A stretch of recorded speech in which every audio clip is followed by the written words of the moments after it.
خب نوبت میرسه به 120 ثانیه با ایمیل ها و پیام های شما عزیزان.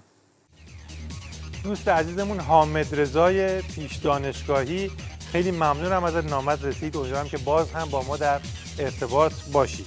حسن خان از کرج، ممنون بابت عکس هایی که فرستادی، بسیار مفید بودن. دکتر بزنبازارم پیغام داد که خیلی مخلصیم، دست درد نکنه بابت پشتیبانی خیلی موثری که از برنامه‌مون انجام داد. ممنون از ابوالفضل اکبری، فریبرز ممتحن، کریم و احمد آباد به خاطر مطالب و شعرها و تصاویر خیلی قشنگی که فرستادید. مسعود کنوز، رسول امین و دوست گرامی پاتریس، مطالبتون بسیار خوب و کمک کننده بودن مثل همیشه. باز هم منتظر مطالب مشابه هستیم. دوست گرامی فرشته خوشحال، خیلی ممنونیم بابت زحماتی که در پشتیبانی از برنامه میکشین.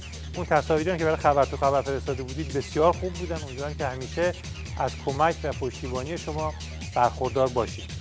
علی آزاد، ممنون بابت مطالبی که فرستاده بودی. در مورد اون سوالی هم که کرده بودی به همین آدرسی که میفرستی مطالب رو خیلی خوب هست و ادامه بده. دوست گرامی مینا از قم درخواست پخش ترانه حالاوای خامنه‌ای رو کرده بودید. چشم، این ترانه رو پخش می‌کنیم. علیرضا افشارچی، کلیپ‌ها و خبرهایی که ارسال کردی خیلی مفید بودن، استفاده کردیم.